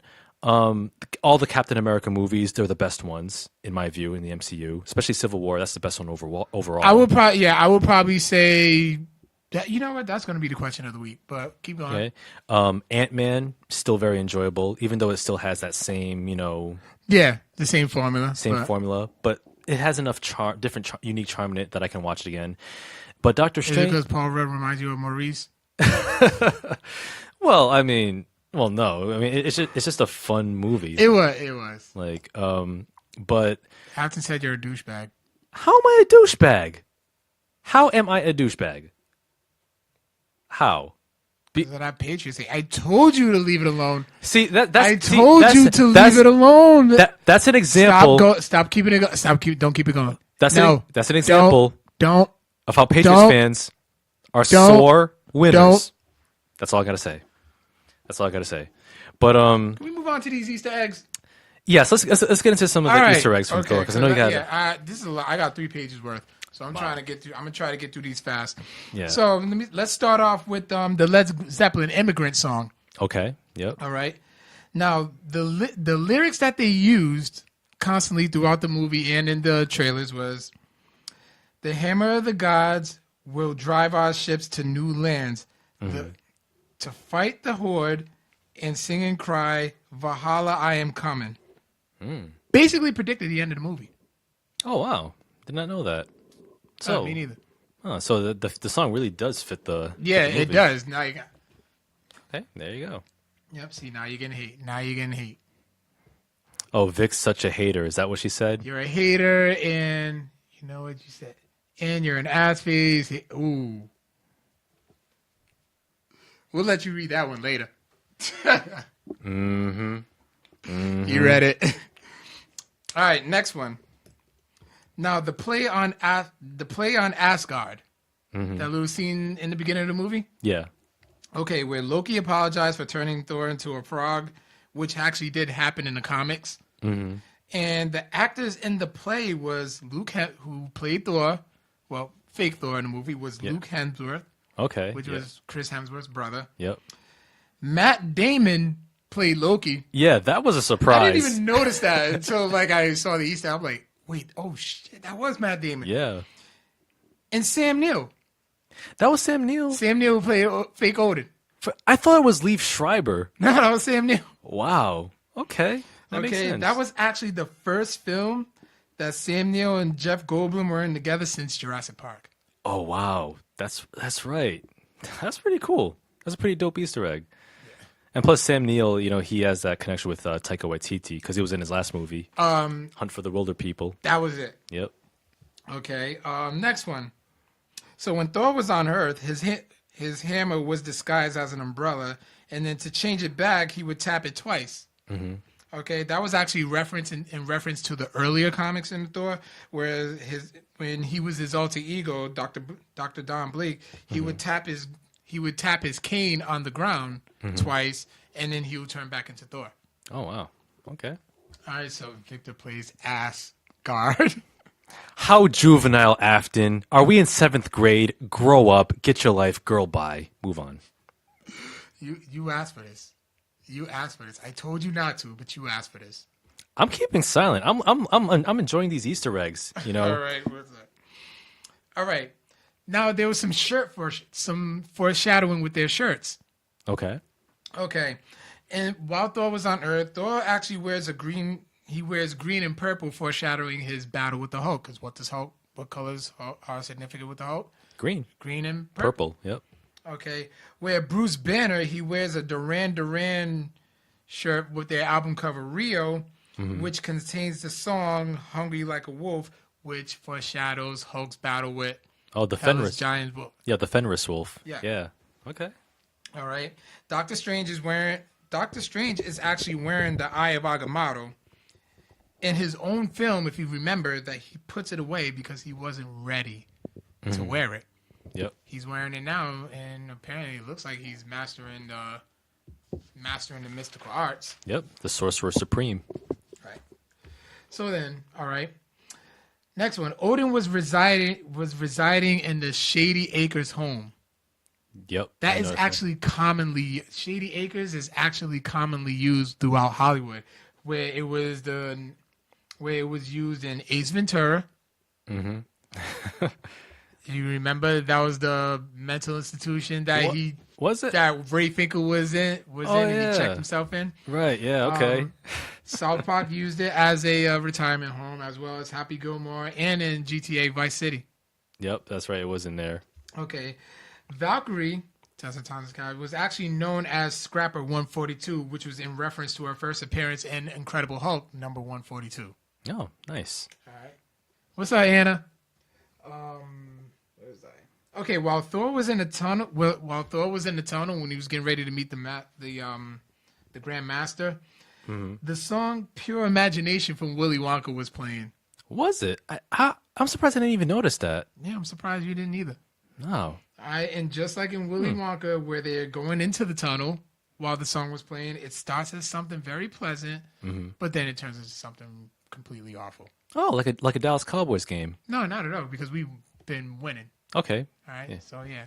Damn. Kiss my ass. All right. Loki claims that when they finally meet up the Sakaar. Yeah, Sakaar. Yeah. Look at the guy badass.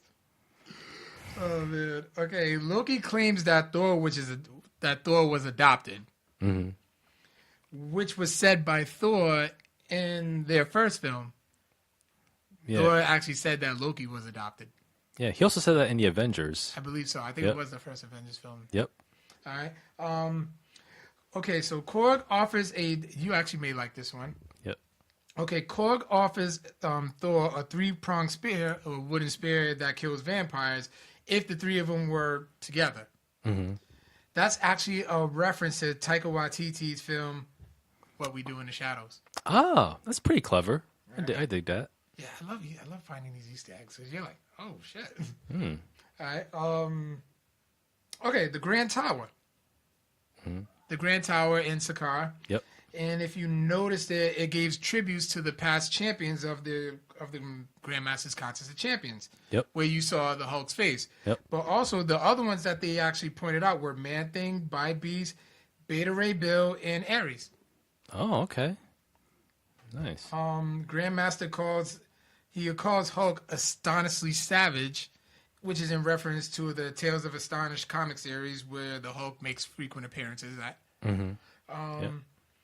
The sun going down is what Black Widow would say to the Hulk just to calm him down, and also the Hulk smashes Thor the same way he did Loki in the Contest of Champions. Yep, I saw that. Which was from the first Avengers, while Loki was so traumatized, which is still my favorite scene from the first Avengers. Yeah. Purity God. Okay. Hela goes through Odin's vault and sees the Infinity Gauntlet and just like, that's fake. Yep. But and that's literally just Marvel just having fun with the fans. So, because like if you actually watch the first Thor, if you go, there's a scene where they're in Odin's vault, and you can see in the background where you do see the Infinity Gauntlet.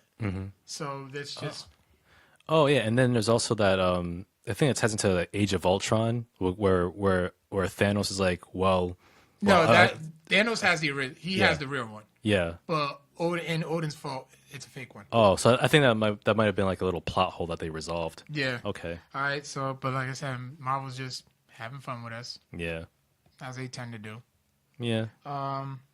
Okay. The Grandmasters games are called the Contests and Champions, which is in reference to the comic series. That's actually still ongoing to this day. Yep. The Grandmaster calls on a servant named Carlo, which is actually in reference to Planet Hulk artist Carlo Pagulayan. I know I'm saying that wrong. Okay. But yeah, that's in reference to him. Okay.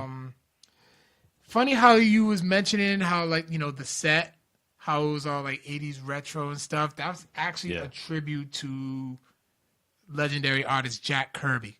Oh, that's right. So it was basically like Jack Kirby did the production design. Yep. Yeah, I dig that. All right. Valkyrie mentions planet Xandar as a possible way to get back to Asgard. But yeah, that's actually the same planet from Guardians of the Galaxy where the Power Stone resides. Intriguing. Hulk and Valkyrie, you know that they kept having those back and forth saying, I know you from somewhere. Really? Yeah, I know you from somewhere. You know how they were going back and forth with that? Yeah. Well, Hulk and Valkyrie were actually teammates in the Defenders comics back in the day. Oh, nice. So that explains that. Okay, the spaceships, Sakaar were the Commodore, the Kingsman, and the Stateswood. They were all models of cars by Australian manufacturer Holden. So that Thor's password on the Quinjet was Point Break, which was given to him by Tony Stark in the first Avengers movie. Yep. Loki stops to look at the Tesseract Yep, when I he's saw in the that. vault, which is in reference to the first Avengers movie. Bruce Banner when Bruce Banner falls, but actually doesn't turn into the Hulk, as we mentioned earlier, that actually that usually happens when he does fall. He turns into the Hulk. Yep. So they just decided to switch it up. How about we just not have it, let it happen, and it worked for everybody. It did. Yeah. Scourge, you know that brief character. Oh, Carl Urban. Yeah. He actually dies the same way in Thor number 362. Oh. The same exact way.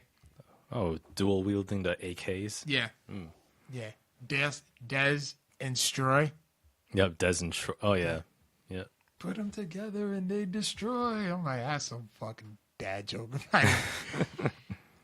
So yeah, and Thor's electrical powers were foreshadowed in Age of Ultron.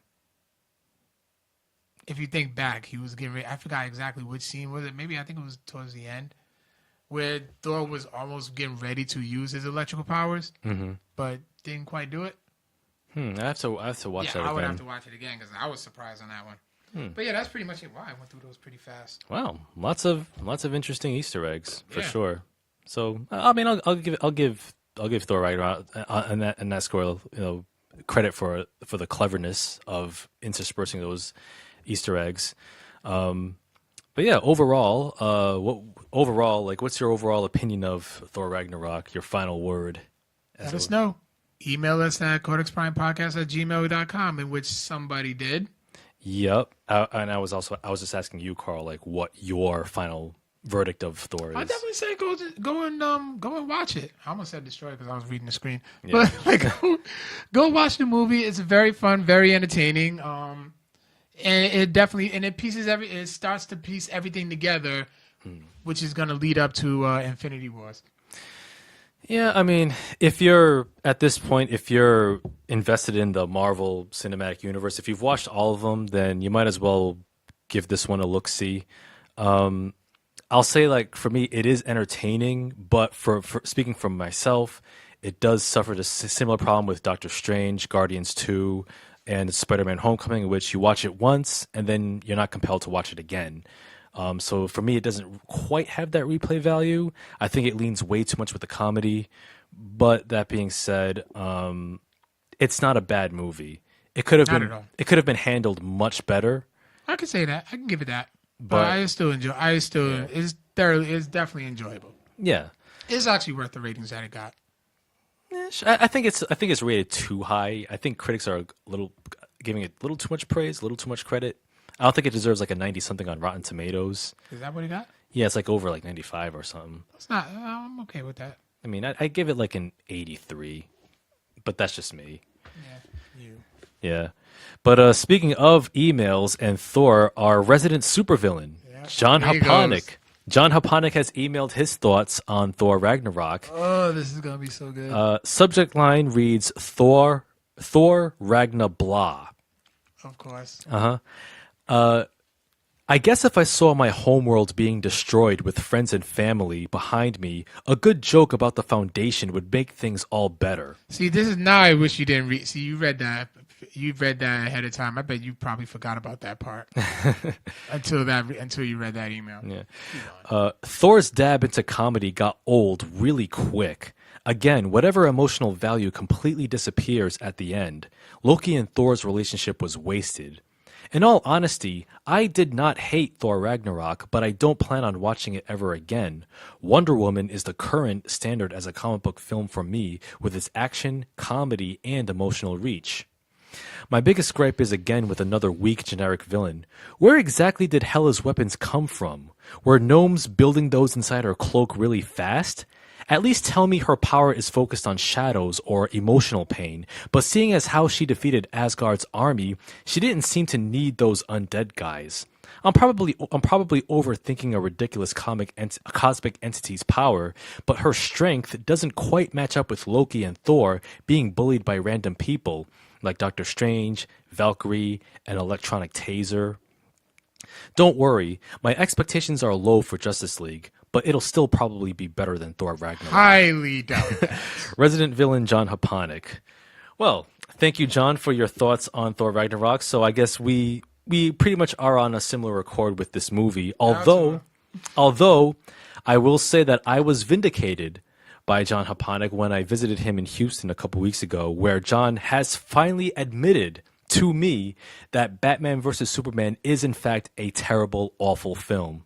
He finally agrees. Video or he didn't say it? I just want to hear him say it. I personally want to hear him say it. Trust me, he said it. Nope. He said Post that video onto the Codex Prime podcast Facebook. I personally want to hear you say it. All right. Good after me, John. Hey, you heard it. You heard it, John. Send Carl a video message somehow. So yeah, what's our question of the week? Okay, well, we got to revisit last week's question of the week is what is your all-time favorite fight scene? Okay. All-time was very hard. I've been trying to think of one. I love the I love the Civil War battle in the airport. Another one I did enjoy was because of the dramatics of it, even though it was nothing but just swinging paws, was Scar versus Simba in The Lion King. Mm-hmm. Just the dramatics of it and the music, just everything about it. Yeah, it was powerful.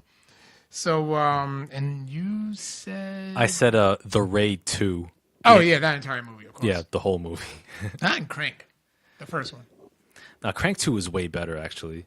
I enjoy both of them, but I got both on like a double Blu-ray pack. Yeah. But Eddie Ortiz said that The Raid that had some kick-ass fight scenes. Also, Kung Fu Hustle and The Matrix 2, the Smith fight. Yeah. Jim Drescher said Ong Bak 2, the last fight scene. And Latifah Greenhow, her name's backwards, so I figured that out, said Hero at the Chess House. Oh, okay, yes. Hero is a beautiful film. Gorgeous. Yeah, plus the ones from Crouching Tiger, Hidden Dragon were very good. Oh, absolutely. Yeah. Choreography is on point. Wait, is there more? Yep, there's more. All right. So Jim Savard said Predator fighting Alien and Alien versus Predator. All right. John Aponic says easily Jackie Chan's Who Am I? The rooftop battle in Rotterdam, incredible. Brilliant choreography and the usual mix of comedy stunts and martial arts. That's a good one. That is, yeah. Asia be like cousin Asia. She said, "What's love got to do with it?" When Tina finally beat Ike's ass in the back of the limo. You can't laugh at domestic violence, but that was good. That was a good scene. I was like, "Fucking right, Tina. Show him who's boss." Dollar Store Films. Our buddy over there says, "Put the glasses on" from John Carpenter's "They Live." Oh yeah, the 5-minute alley fight scene. Chris Parvin, my man. Yeah. Bella Ari30, Ariana, love that girl by the way. She said Kill Bill Volume 2.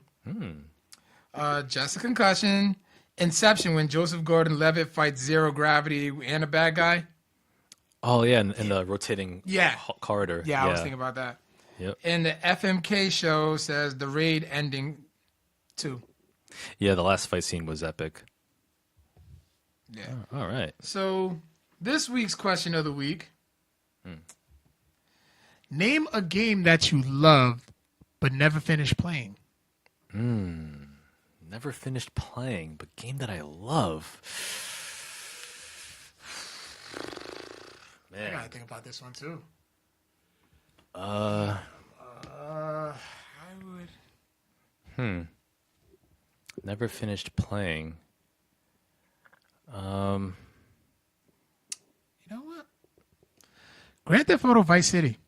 Oh, really? You never finished Never that? finished it. Wow, that's surprising. Have you finished all the other GTAs, like the main ones? No, honestly, just 3 and 5. Oh, wow. Okay. So you skipped San Andreas? I played San Andreas. That was another one I played but never finished. Okay. A game that I love but never finished. Like for me, an immediate, more recent example that comes to mind is Dark Souls 3. I thought you've been finished that. No.